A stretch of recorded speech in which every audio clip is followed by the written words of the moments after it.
很多生活上的小细节，这个不是都已经讲过了吗？我都已经花时间提醒你了。既然他这些需求这些想法都是情有可原，那为什么两个人还是会吵？问题到底发生在哪里？我好像要的是一个确定，可是实际上我想要消除的是一种的感觉。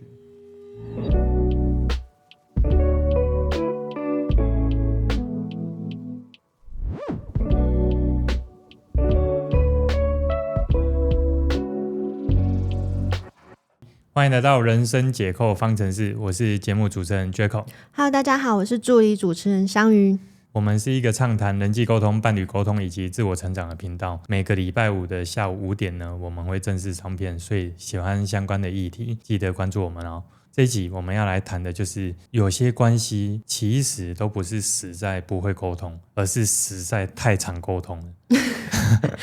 之所以我会想要谈这一个题目，是因为我后来有发现蛮多问我的问题，以及我身旁的朋友给我的一些反馈啊，我才发现到说，真的耶，在关系里面，为什么明明两个人都是很不错，也有用心，可是到后来关系越来越僵，都是因为沟通的方式呢，夹带着一个盲点，而这个盲点可能不愿意面对，或者没有发现，导致相同的沟通困境反复发生。所以如果你也在关系里面，你尝试着去沟通，甚至你努力的上了课，学了一些内容，可是那一个问题都没办法解决，甚至你沟通到后来越来越累，或许这集谈的内容可以带给你一些新的思考哦。所以我们总共整理了3个模式，你越用力沟通，可能关系就越伤的情况哦。模式1呢，是不自觉的在那个沟通底下带着一个期望，就是我希望你要承认我是对的。有一个情况是这样哦，就是一对情侣呢，他们一起出国玩，而他们出国玩的时候有租车嘛，所以到最后一天的时候要还车了。早上要从饭店离开的时候，这个女朋友还有先跟男朋友说，你等一下还车之前你要记得去加油，加满油之后再来还这样。就想不到啊，他们弄一弄之后就匆匆忙忙的出门了，后来去还车的时候忘记加油了，所以还被租车公司多收了一笔钱，这样不是很多，但是就多付了一些钱。这个时候女朋友就很不爽，就说啊，我不是早上已经提醒你了吗？可是为什么提醒你之后你又忘记这件事？难道记住这一个点有很难？我们这样又被多收钱了。结果这个男朋友就说啊，没有啊，就忘记而已嘛，反正付了就付了啊。可是这个女朋友就说不是啊，这个本来就是可以小心的事情，而且我都跟你讲了，你就是这样不用心。然后男朋友就炸掉，就觉得说我就跟你说我忘了，然后你就要继续念，所以男朋友不爽又不讲话。所以他们回程在飞机上，其实两个人气氛就有点僵。好，那江云，你对于他们这样的情况啊，你觉得其实这一个女生可能是因为她比较重视什么，所以她才会有这样的沟通方式？就是我讲的话，你到底有没有在听啊？很多生活上的小细节，就是我这个不是都已经讲过了吗？我都已经花时间提醒你了。对，我觉得尤其是她早上的时候又有花时间提醒他，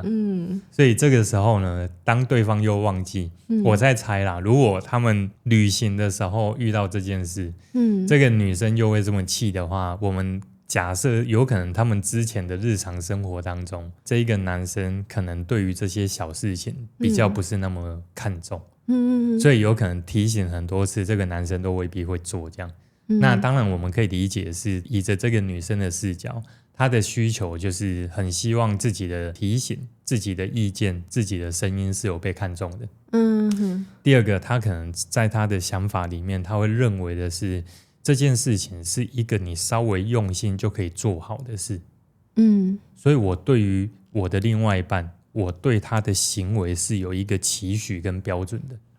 第三个甚至更有可能是在这个女生的生长环境当中呢，我不确定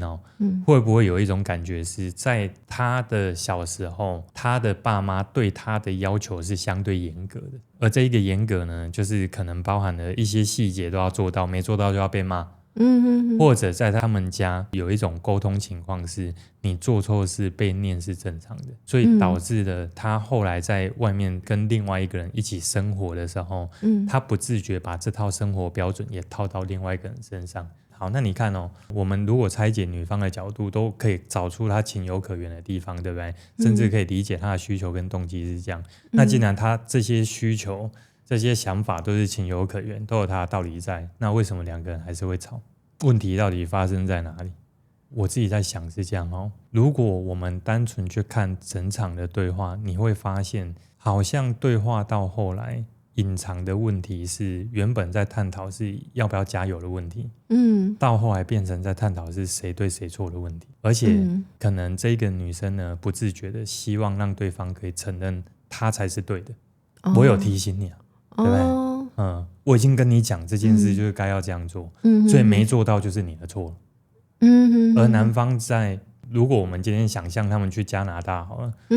连续21天的旅程，他开车开了21天，这么低。好啊，那因为我们以前有就是去国外，然后我那时候是负责开车，说真的，你知道在国外开车是有点累。就是精神很紧绷吗？精神紧绷是因为第一个路况不熟，对，然后第二个是你要去想哦，有时候你移动距离，你有可能一天开车的距离是开到7个小时到8个小时，哇，那如果他到第21天的时候是被这样指责，其实那个当下他会不会有一点点不平衡，我为自己抱不平，也有可能，对不对？所以其实这个就是隐藏在沟通里面的真实议题。表面上是我希望另外一个人可以做什么，可是隐藏在深处让两个人没办法好好对话的其中一个关键点就是我要你认错，而且我要你承认我是对的。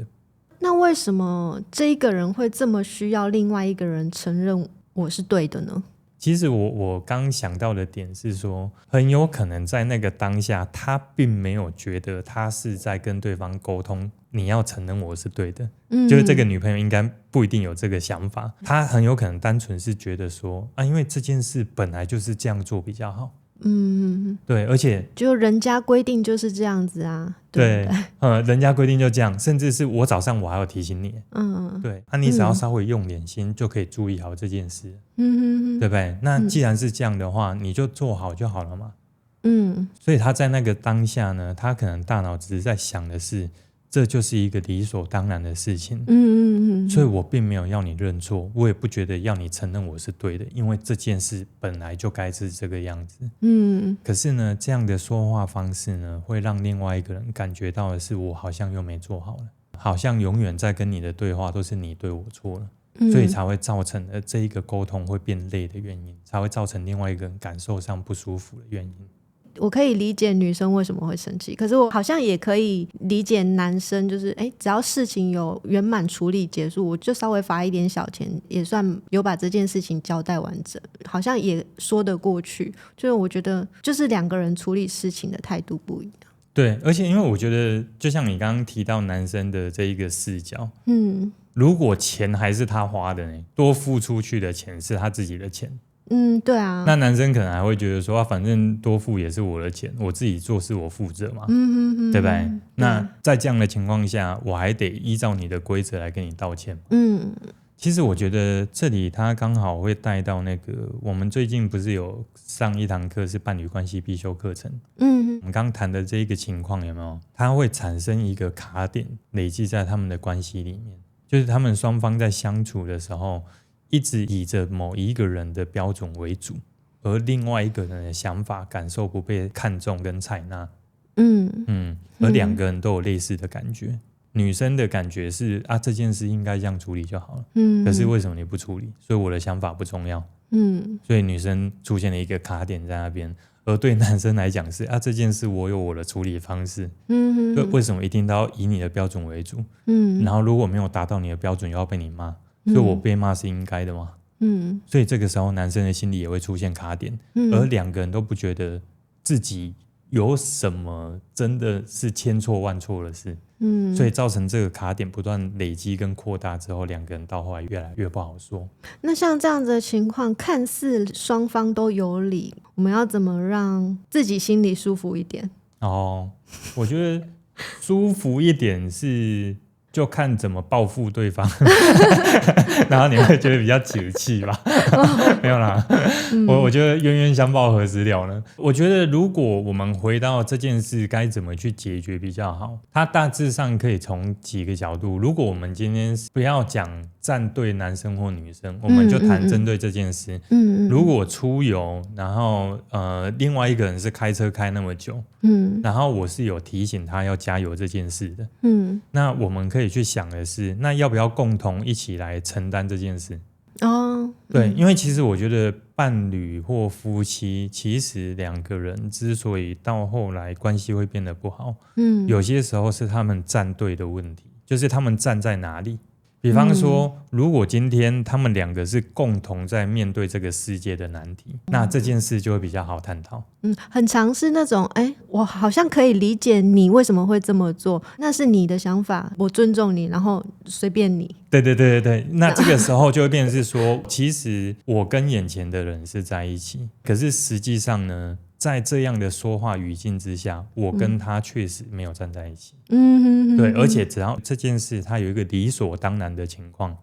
就是我有提醒你就该做，这是一个理所当然的情况。再来租车公司有规定，这也是一个理所当然的情况。因此呢，这些都理所当然，所以你要照做。可是当这样的说法，它就会出现两个人不在相同的这一个战队里面嘛。可是如果我们今天把它变成是共同来面对这件事，那要不要就我们来商讨的是，我在意这个点，我知道你开车也累，还是有没有什么我可以帮忙的地方？那这样或许这个男生听起来感受上就会更好。对吧？但是如果我们今天坚持说没有，开车是他的责任哦，我已经有负责煮饭洗碗是我了，所以他该负责这件事他就要做到好。那这个时候我们要探讨的就会变成是说，当你要用你的标准套到别人身上，你要去看的是他舒不舒服。因为如果他不舒服，他的反应就会让你不舒服对不对？对，所以如果我的目标是让我们的心里都舒服的话，它的重点在这个地方，我们能不能先放下所有该有的标准，我们就来谈两个人怎么去规划下一次，可以玩得更开心。自备油桶提油，对，提油也可以，对，不然就租不用加油的车子，租充电的车子，对不对？当有一天呢，你在沟通，你不小心把理所当然放进你们之间的对话，而对方的反应因为这样感觉到不舒服，对方开始在跟你争了，那我想跟你说，确实你的理所当然在你的世界，甚至在很多人的世界都是成立的。而在沟通那件事情上面呢，你要思考的是这一个理所当然产生的彼此的这个化学效应有没有助于你们彼此的沟通。如果有，那我们就继续用这个方式沟通；如果没有，我们弹性思考，换一个方向，可能这件事就会变得不一样。那第二个模式呢，它的概念是我在问你，我好像要的是一个确定，对不对？可是实际上我想要消除的是一种不确定的感觉。这个故事是这样哦，有一对情侣，他们其实大概交往1年的时间，这1年来呢，他们其实大概每1-2天都会通一下电话，晚上睡前就聊一下这样。可是直到最近有几次呢，都是男生可能匆匆就讲了一下话，然后就说很累，就挂电话就睡了这样。所以这个女生就开始觉得说，是不是温度变了？对，变了。以前我们一聊都聊到半夜10点，现在都晚上大概8点半就说累了，他一定晚上在干嘛这样。好，当然刚刚讲8点半是严重啊，一样大概正常的时间。只是呢，男生说累了之后，女生就觉得怪，所以女生最近就比较常问他说：“你是不是不想跟我说话？”对，你是不是有点厌倦了？你是不是厌烦了？对，但男生说没有，就真的最近专案很忙，工作真的太累了，所以我比较没体力这样。可是呢，男生的感觉就是说，其实在我这么累的时候，还要去澄清这件事情，他会愿意澄清，可是如果频率太多的话，会有点受不了。小米，你觉得以女生的这一个角度来讲，当男生已经澄清1次、2次、3次，他要怎么做才可以让这个女生安心？怎么做？对，因为他就有跟他讲，就真的专案太累了，他干脆都把 schedule 给他看了，对不对？他总不能再去验肝指数，让他看到肝脏已经在发炎才可以证明说他很累嘛，对不对？你觉得如果以男生要让女生安心这件事，他有没有什么沟通方法做会比较好？我觉得好像不是用说的，我觉得是那个重视的感觉吧。对，所以我觉得其实这个时候为什么越努力沟通会变得越累，其中一个原因，因为我们刚尝试是站在女生的视角嘛，对不对？那我希望的对方给我的回应其实不是一种确定的感觉，其实我更希望去消除的是那种你好像没有那么在乎我了，对，好像这段关系不稳了，我想要去消除的是这种感觉。而且就是刚我看到这题目的时候，如果我是女生，第一个是觉得你是不是变了啊，我们的感情是不是变淡了，就有100种就是开始胡思乱想。然后还有一种是，就是常常人家会说感情久了就会转为平淡，然后我想要捍卫我的那个热恋期不要这么快结束。对，所以其实我觉得这里它延伸出来一个，我们进入一段关系的时候，可以最让我感觉到安全感的，就是对方持续有在付出。对，而且持续稳定，对，持续稳定付出，而且他最好是到60岁的时候，这个曲线是往上走的。太强人所难了。那到这里嘛，那这样我们想起来，这辈子就会很安全、很稳妥嘛。我们都希望有这样的安全感，这样被爱的感觉很好。我可以理解的。那这件事情既然都是这么的美好。那我们就要看那另外一个人他的幸福曲线是随着这样的付出越来越高的时候，他的幸福感受越来越高，还是他的曲线会是往哪一个方向走？其实这是一个很重要的思考哦。因为一段关系里面两个人的相处品质，两个人的幸福感受指数，究竟是怎样产生的？如果其中一个人他的幸福指数来自于另外一个人的付出曲线不能往下掉，甚至要往上走，他的幸福指数才会维持住。那另外一个人在这样的付出程度底下，他的幸福指数是往上还是往下？如果他的幸福指数是往下走的时候，你觉得在一个人很累的情况下，他的幸福指数往下走了，而另外一个人要求他的是要往上，不然他就会指责他，就会骂他，不然他就会一直想要跟他促膝长谈，一直想要跟他沟通，更用力的沟通。你觉得这样更用力的沟通，是不是反而更容易反感？对，让那一个幸福指数往下降。而你去想一件事哦，如果今天我们平心而论哦，你今天跟一个人在一起的时候，你在这段关系里面，你的幸福指数不断往下降，而对方不断要把你付出的程度往上拉，你只要没有这样做，你得到的就是被沟通，而不是被理解。你得到的是被要求，而不是被在乎。这个时候你对这段关系你想到的感觉是很有负担还是很有爱？很负担，很负担的。所以其实第二个模式呢，我们要更留意一件事哦，你需要在乎，我非常理解，而对方也需要在乎，这是人之常情。如果今天对方真的是因为不懂得珍惜一段关系，到手的时候就冷淡了，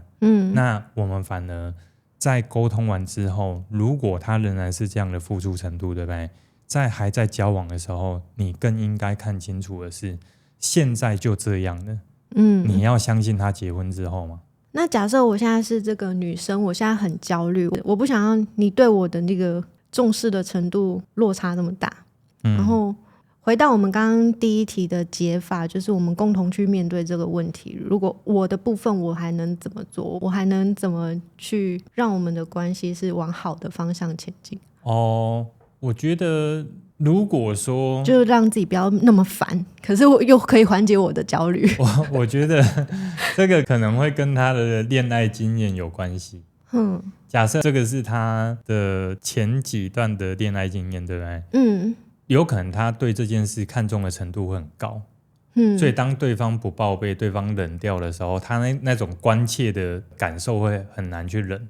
所以他的焦虑感可能会比较强烈。那他如果要跟对方说，他可以把这样的感受去讲，可是在讲的时候要记得一件事，就是让他可以明白我有这样的感觉，可是不代表他得去接受这样的沟通方式。对，如果对方的讲法是我知道你会焦虑这一点，但是对我而言，我现在工作的情况就让我累到我做这件事我会觉得很有压力。对，我们有没有可能在这个阶段暂时不要用这样的节奏或要求来相处？对，那两个人就会是在探讨。可是有的人就会说 Jaco 你讲的太美好了，我们的沟通不可能这么理性。对，就是说好啊，如果要这样就算了啊。他不会再跟你这样好好讲的。好，那这时候怎么办呢？我觉得是这样，如果你今天比较年轻，所以你遇到的伴侣一定要这么炙热的话，那我也只能说你暂时呢，你在回应他的时候，你可以让他明白说，你现在的生气我没办法要求说你一定要立刻消气或干嘛，而我还是会告诉你的是我遇到的情况是什么，我的感受是什么，那我希望跟你探讨的是什么，那我还是很看重这段关系，只是呢确实我希望的沟通方式是什么，那也不代表你一定要怎么做，我把我的想法跟你讲了，你会比较希望我们现在可以坐下来好好聊，还是我们另外再约时间？因为我觉得确实呢，我们没办法去决定对方一定要用怎样成熟的方式来回应我们。可是我们至少可以选择一件事是，你如果都挑了一个伴，他的个性就这样，那你要么就随他的节奏走，要么你就坚守你的节奏，看谁的力量比较大。所以有人的地方就有江湖嘛，看谁硬是不是？对，看谁硬，或者是看谁比较稳，对不对？那你终究要修炼沉稳沟通这件事情。所以我觉得这个就是你就把它当成是一个逆境菩萨，你不是交一个女朋友或男朋友，他是来磨练你的心胸的。OK， 好。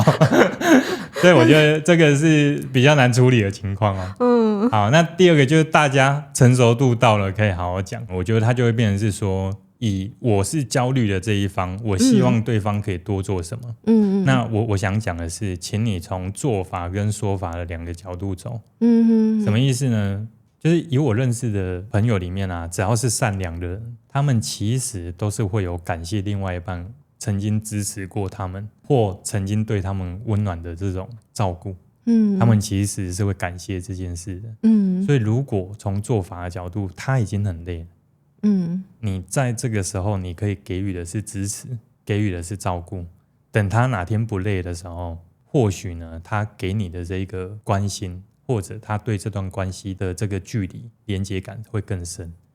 因为你真正要的安全感，你真正要的那一个关系是稳定的，它不是一个你要靠别人付出来证明的。关系是两个人的感觉一直在产生不同的连接方式、互动方式。所以如果这个连结跟互动的方式要越来越好，那也要你这边愿意是给予什么或付出什么，对吧？所以我觉得从做法的部分，我们可以去看要不要在他虚弱的时候给予一些照顾，要不要在他需要的时候给予一些空间。那我知道有些人就会说，可是我给的空间已经很大了，我已经让他3天才报备一次了，还要我推到什么地方？好，那这时候就看你可以接受的底线到哪里，他有没有符合你的标准。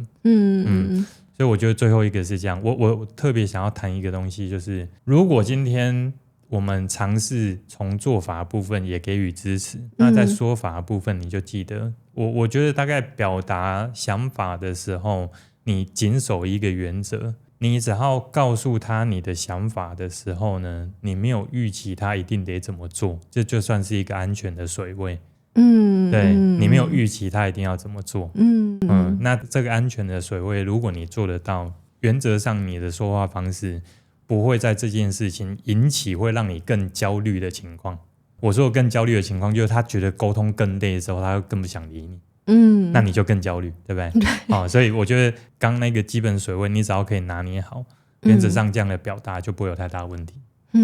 OK， 所以这里一定要记得一件事哦，如果有一天你在沟通的时候，你发现其实你要的并不是一种确定，你是希望对方去做很多事情来消除你心中的不确定，那你就要去观察对方的状态。适不适合在这个时间点你做这样的要求。第二个点是你要求的这一些事情对于对方来说是提高他的幸福指数还是降低他的幸福指数。因为如果你的目标是要关系变得更稳，应该是要同时提高两个人的幸福指数，对不对？那除了如果对方就是不愿意提高你的，而你付出太多了，代表这段关系失衡，那这个时候就不是一个沟通的题目，是一个选择的题目了。OK， 好，那我们再来谈的就是第三个模式哦。那第三个模式就是不小心尝试把妥协当成是把冲突往后延的一个关键哦。那有一个情况是这样，就是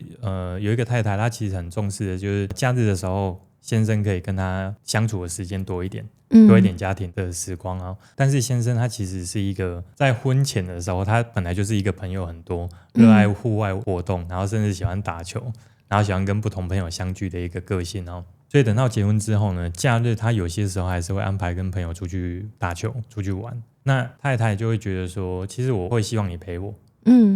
那你如果都要这样的话 OK 啊，那算了，我不跟你吵了。所以每次先生说要出去打球，太太就会说哦好啊，你去啊，这样没事啊，我就在家嘛，没事啊，这样那就先生也会稍微感觉到压力，但是先生还是去了，因为太太说可以去嘛，那太太就会在家生闷气，这样直到有一天就是先生回来的时候，就是那个咖啡喝完了，杯子就放在桌上，又没有拿去流理台，然后太太就觉得爆气，就说杯子老是叫你收又不收，对，然后先生想说不就杯子放那边而已，对，就小事，为什么要这样飙我？江宇，你觉得这个太太她到底在气什么？好像我也没有理由限制你，又不是什么不好的事情，打球也是一个很好的休闲活动，但是你没有满足我的陪伴的需求的时候，我还是会不舒服。对，我觉得这很正常啊，就是我对一个人有期望嘛，对不对？那这个期望落空的时候，我会失望是正常的，对不对？所以我觉得这样的想法情有可原。那但是这个杯子没有收就要爆炸这件事，到底要用什么角度来探讨？我们来分析男生跟女生好了。如果是以太太的角度，我很重视陪伴，是因为在陪伴的过程，我可以感觉到被爱、被支持，重要。这个都很好。那我让他去的也是因为我觉得我不应该限制他。我觉得结了婚之后，他还是应该有他自己的生活。可是我却无法忽视，当我不断在妥协这些事的时候，我心里的失落感越来越强烈。而那种感受越来越强的时候，其实我不知道怎么去消化这些事。而在一些生活上的相处，你突然这个该做的一个小事情，你不做的时候，我整个联动到投射的这一些经验，就是原来我就那么不重要，所以我就爆了。对，我们来尝试推敲，这是其中一个剧本嘛，对不对？不是所有人的剧本。我觉得如果从男生的视角来看呢，我不确定哦。第一个点是他知不知道其实女生的期望是这样，因为如果今天是太太已经有沟通过几次，之所以他会希望有家庭的聚会，假日多一点点时间陪我，他有没有沟通过这件事？因为如果是没有沟通过，都是在妥协，那男生在不知情的情况下，他会认为我有一个给我很大空间的太太，他会觉得我是一个出去可以说嘴的一个先生，王伯伯在管我这样在消变了。那可能在男生的世界，剧本变这个样子，你知道，所以他反而觉得他是一个幸福的人。好，那这个就变成是要不要说的问题了。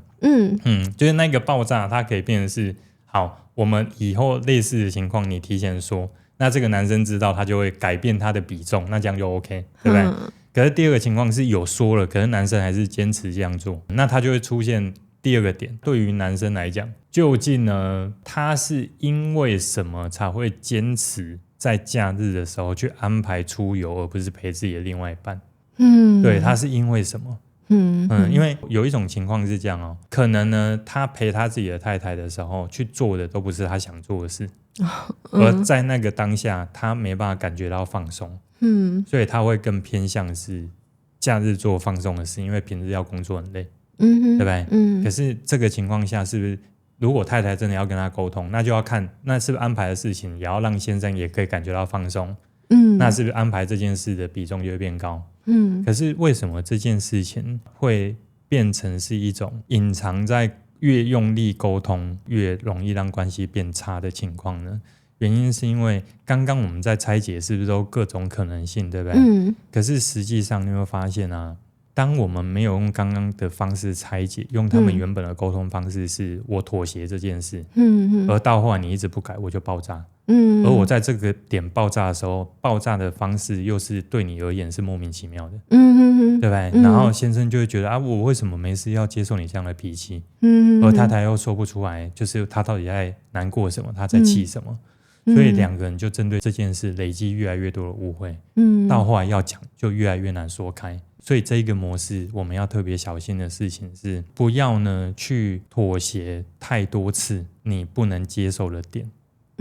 我觉得有时候是这样，就以前比较没有习惯去深挖或者是觉察自己的情绪的时候，我就是当下我觉得不高兴，我这样子的反应，可是我没有想说你要怎么样回馈我才是我想要的，我也没有习惯说出我的需求，我甚至不知道，没有往下去想说我到底真正要的是什么的时候，好像都会停在这里，就是停在情绪这一点。我觉得湘云这一个探讨蛮好的哦。我觉得这一个原因是，第一个刚刚有提到是不习惯，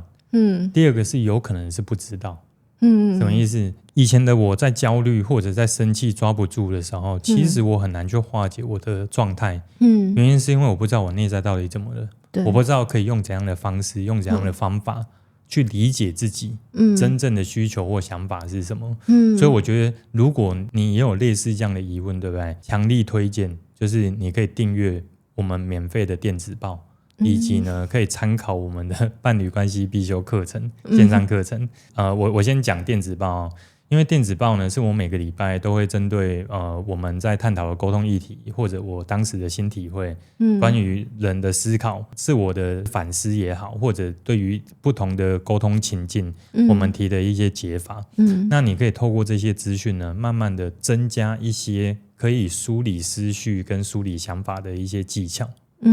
那当你这些资讯变多的时候，未来你遇到类似的情况，你会有一个方式可以去探索。第二个就是伴侣关系必修课程，为什么我会推荐大家可以去学习呢？最大的原因是因为你们会发现今天在这一整集里面，或者过去这个频道，我们有在探讨一些关系的议题。其实我们隐性在拆解的都会跟需求还有价值观还有跟信念有关。所以如果你可以比较有系统性的去学习到这些内容的时候呢，它会有助于你未来不会遇到这样的事情，你不知道怎么跟对方讲。对，那你知道怎么去梳理你自己的想法，你会变得比较稳定之外，你在跟对方说的时候也会变得比较有脉络，对方会更容易理解你。那你们在探讨就不会只是在行为层上的冲突，更多可以在探讨的是需求层的探讨。以前我的那个情绪点就是你为什么不懂我，你为什么这么不了解我，可是现在就是我要怎么让你更理解我。只要以这个角度去想，我就会好像自己延伸出很多可能句子或者是方式或者是做法。以前会觉得很矮溜啊，就是我要表达我自己的想法的时候，我会觉得很别扭。然后现在是我的目的是为了让你更懂我的时候，就会好像没有这么的困难。而且我觉得延伸刚湘云她谈的这一个感想有没有，我觉得很适合拿来做今天这一集的总结。为什么呢？因为如果大家稍微把刚刚谈的3个模式，对不对？你去稍微把这3个模式梳理一下，你会发现它有一个共通点，就是它的共通点都是想要对方去改变，而不是想要以理解为主。对不对？所以当我不小心的把所有要对方改变的事情都藏在不同的沟通技巧里面，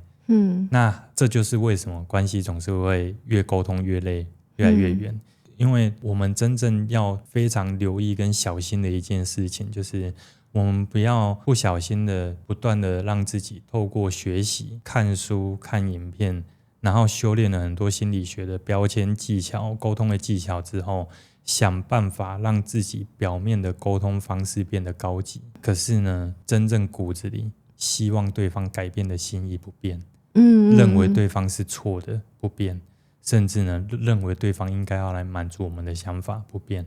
那这个时候对方感受到是后面这一段，而不是前面高级的行为的话，那很有可能那个关系才会因为这样越来越累。那这集我们就聊到这边哦。我是 Jaco，我是香鱼，我们下集再见。好，拜拜。